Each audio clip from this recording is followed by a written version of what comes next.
There are many things that are threatening the very core of Freemasonry today. This is not contained to the Blue Lodge, but it is spreading to the Scottish Rite and other appendant bodies. Even our Masonic youth are struggling to dispel backward ideas about their service and leadership-oriented organizations. Is it another anti-Masonic movement like we have seen over and over throughout the centuries? Or is it the reach of technology that is broadening the anti-Masonic movements of today? People seem to be unaware of the purpose of our order, and we must strive to combat these ideas as they arise for the safety and well-being of our members. These are the ideas I want you to think about as we take a deeper look into some of these incidents and how our degrees reflect these ideas. On July 10, 2023, Robert Wise, a member of McAllen Masonic Lodge number 1110 in McAllen, Texas, was shot and killed by a deranged man who filmed the shooting and posted the video to Instagram. Robert Wise was a father, a husband, a son, a dog lover, a volunteer, and a brother to the members of this order. His life was tragically cut short because he was targeted by a madman with extreme views about Freemasonry.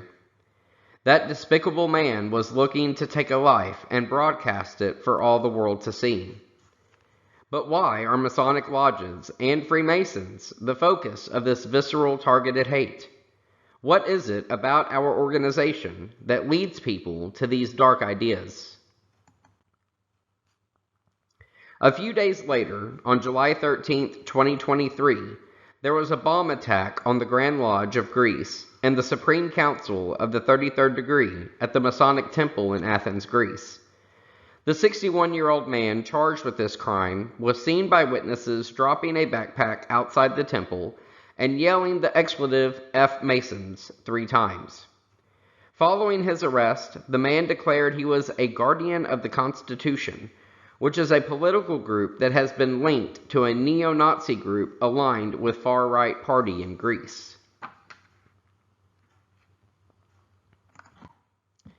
In 2021, in Vancouver, Canada, a 42-year-old man was arrested for setting 3 fires at Masonic lodges in the Vancouver metro area. The man claimed voices told him to burn the buildings because the Masons were engaged in mind control of other people, and that these buildings were used by dark souls and evil. While we may not be able to combat the actions of madmen, we do have to ask ourselves, why are we a target of so many misconceptions? Even within our home state, we battle these issues. On July 28, 2023, Alma Masonic Lodge number 735 was vandalized and pilfered. And even the Grand Lodge and Scottish Rite of Arkansas has had threats, as most of you know. Where do these anti-Masonic movements come from, and why do they keep rearing their ugly head time after time? Fanaticism and ignorance have plagued Masonry throughout history. The Morgan Affair of September 1826, which led to the anti-Masonic political party, was one of the first major spikes of the anti-Masonic movement in America. The Morgan Affair, described by author John Dickey, was the most notorious Masonic conspiracy in American history. William Morgan threatened to expose the secrets of the craft because his lodge did not back him on his desire to form a royal arch. Morgan was imprisoned for theft unrelated to his Masonic claims. His hatred was spurred on by David Miller, co-owner of the Republican Advocate, a local paper in Batavia, New York, who also had an axe to grind with the Masonic Lodge.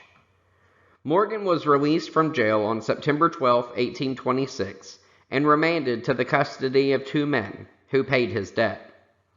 According to his buddy, David Miller, Morgan was taken away in a carriage upon release and never seen or heard from again. His paper, the Republican Advocate, claimed that Morgan had been taken away by local Freemasons and murdered. But despite a massive search effort and a large reward offered by DeWitt Clinton, the governor of New York and the Grand Master of the Grand Lodge of New York, No evidence was ever produced to substantiate the charge, nor was his body ever found. However, from 1827 to 1838, the anti-Masonic political party gained traction, and they had a presidential candidate running in every election during this period. These candidates were not fans of Andrew Jackson and opposed his political career at every turn. The anti-Masonic political party are also the creators of the presidential nomination convention that is still used today. The anti-Masonic party was the earliest third party in the United States, formerly a single-issue party who were strongly opposed to Freemasonry in the United States, especially in the Northeast. They also later attempted to become a major party by expanding its platform to take positions on other issues. The anti-Masonic party declined quickly after 1832, as most of its members joined the new Whig Party, and it disappeared completely as a political party after 1838. Another historical expansion of anti-Masonic ideas came from a gentleman named Leo Taxil. Leo Taxil was a Freemason who published and assisted in the publication of several anti-Masonic works under various pseudonyms. Under the pen name Marie Joseph Gabriel Jogan Paget, in the late 1800s, Taxil wrote a book called The Secret Loves of Pope Pius IX, and he was accused of libel by Pope Leo XII. On April 20th, 1884, Pope Leo XIII published an encyclical, Humanum Genus, that said that the human race was separated into two diverse and opposite parts, of which the one steadfastly contends for truth and virtue, the other of those things which are contrary to virtue and to truth. The one is the kingdom of God on earth, namely the true church of Jesus Christ. The other is the kingdom of Satan. At this period, however, the partisans of evil seems to be combining together, and to be struggling with united vehemence, led on or assisted by that strongly organized and widespread association called the Freemasons. After this encyclical, Taxil underwent a public, feigned conversion to Roman Catholicism, and announced his intention of repairing the damage he had done to the true faith.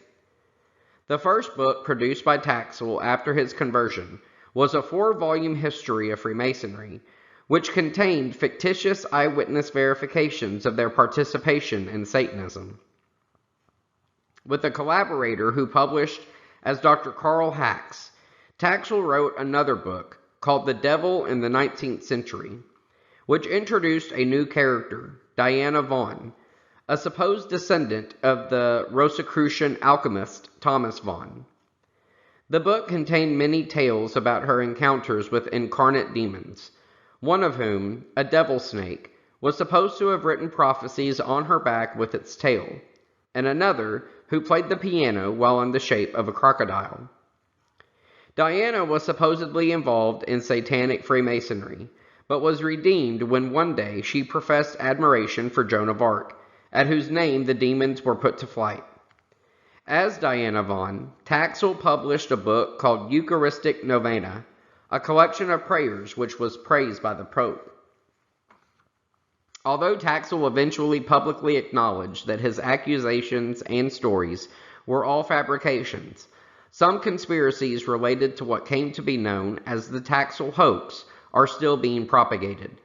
Hence, in the 21st century, Freemasonry still finds itself at the center of controversy through misinformation, much of it related to this preposterous and long ago discredited source. Even today, in popular culture, Freemasons are portrayed in so many ways on the big and small screens that it is hard for people who were never exposed to Freemasonry to fully understand the purpose of our order. All they know are what they've seen on TV and in the movies, and we all know that these depictions don't always paint our organizations in a positive light. And unfortunately, this dark history of fanaticism and ignorance often leads to misinformation, confusion, persecution, murder, and eventually can lead into martyrdom. The 29th and 30th degrees of the Scottish Rite teach us of the targeted attacks levied on the Knights Templar in the 14th century. The Order of DeMolay further explores this great historical event in their play, The DeMolay Degree, and these young men utilize it as the basis for a strongly built brotherhood. Jacques DeMolay's unfaltering loyalty to his brothers and the Knights Templar under persecution, and even facing death, makes a huge impression on a young mind, and sets in place ideas that are fading fast today. Jacques DeMolay is one of the most well-known martyrs in history. His fidelity to his brothers was steadfast, and his dedication to his cause has solidified his martyrdom at the hands of those who sought to seize the power and wealth that the Knights Templar had amassed. The remainder of the presentation will look at the similarities between the DeMolay degree and the 29th and 30th degrees, and how the similarities between our orders can assist in combating the fanaticism and ignorance we encounter at every turn in today's world. The key lies in the hands of these young DeMolays who are with us today. These young men are the next line of defense, and fostering these relationships is of the utmost importance. Teaching them these lessons at such a young age will benefit both our organizations and the community at large. The 29th degree highlights an incident in the long wars between Islam and Christianity in Europe, which is resolved by Masonic teachings and tolerance. This degree teaches the virtues of love of God, loyalty, faithfulness, and resistance to unfair judgment. No one religion or people have a monopoly on truth. St. Andrew is said to have been crucified on an X-shaped cross, although there is no historical evidence to support this claim. Andrew is a Greek name and means manly. St. Andrew was the brother of St. Peter and one of the first disciples chosen by Christ. St. Andrew is the patron saint of Scotland, and the cross bearing his name appears on the Scottish flag. He has said to have appeared to Hungus, king of the Picts, in the 9th century, promising him victory in a battle with the English king Atheltan. Atheltan sought to conquer Scotland in the sky that night.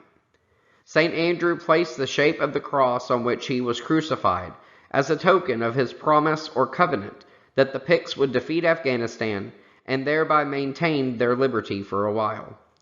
The cross is not only a Christian symbol. Its history is long and wide. It encompasses a great many forms.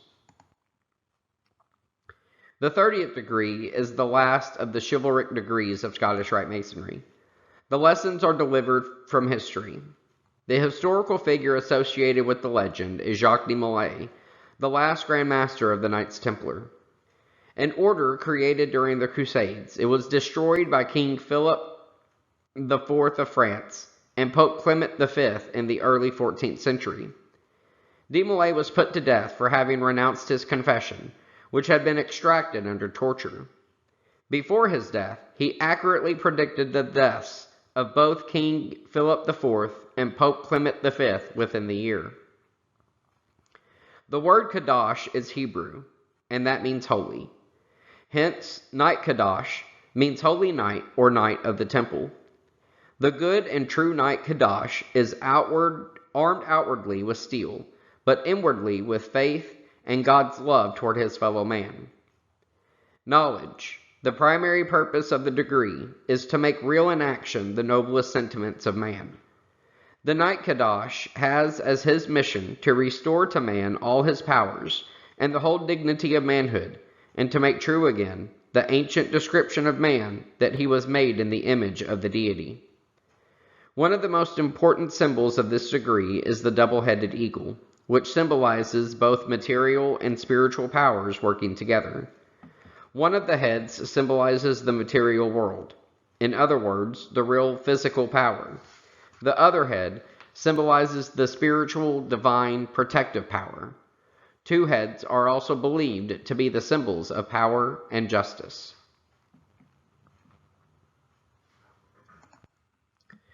These lessons and symbols align with those of the International Order of DeMolay because they were written by Scottish Rite Masons.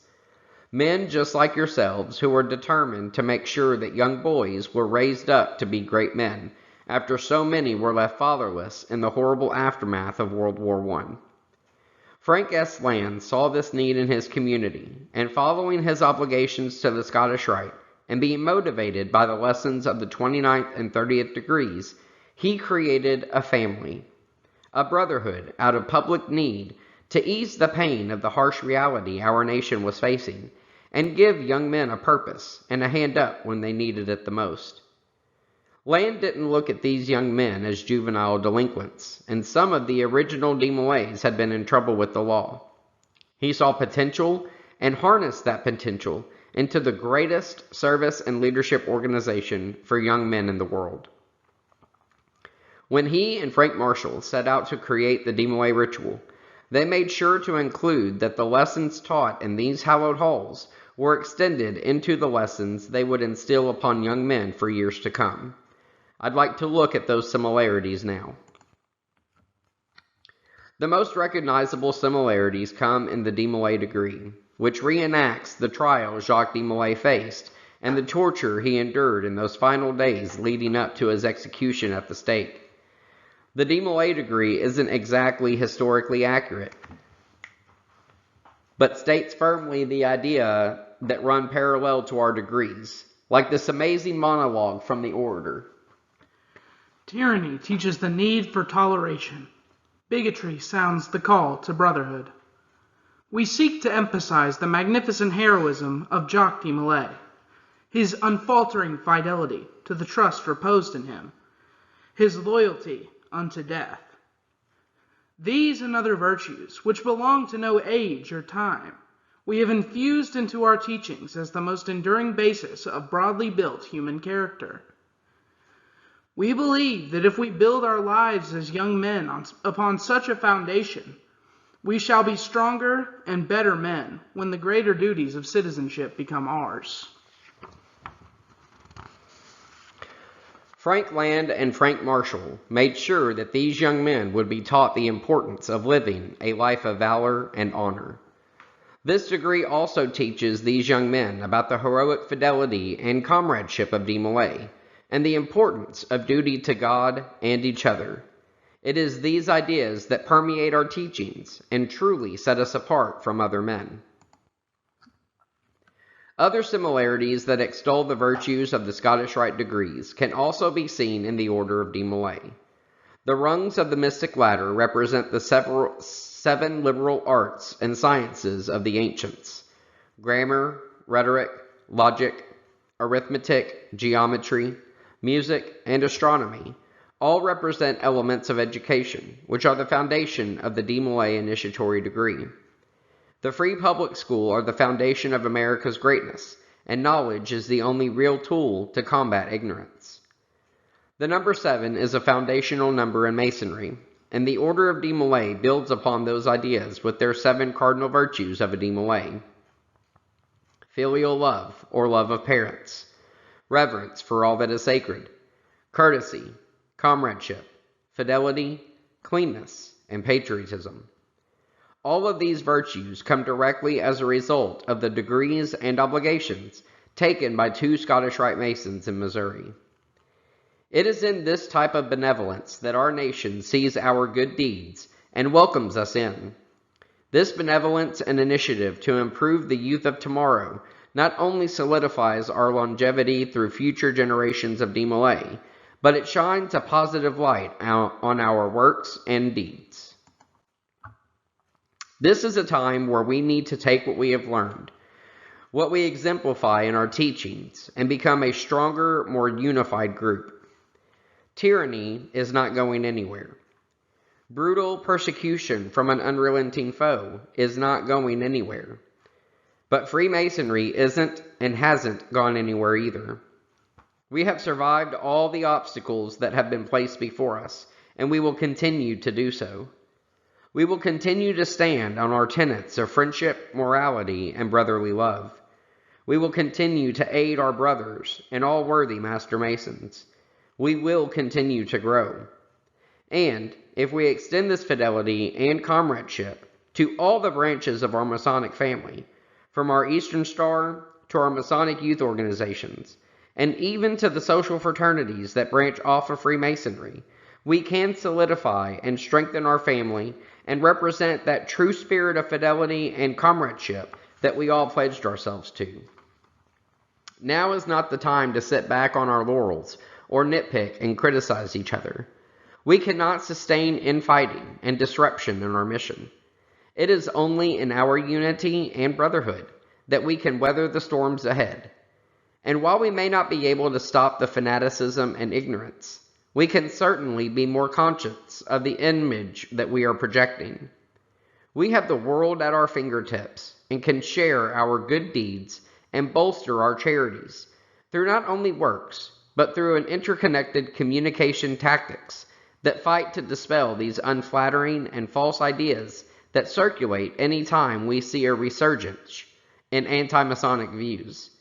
We need to use these modern tools provided by the Grand Architect as a weapon against hatred and anti-Masonic movements.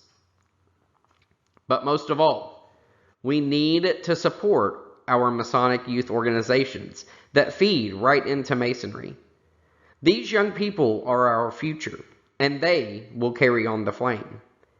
As you have seen from this presentation today, they have the skills to use these new tools, and we have to embrace this changing world and learn how to combat our oppressors with new ideas and good deeds.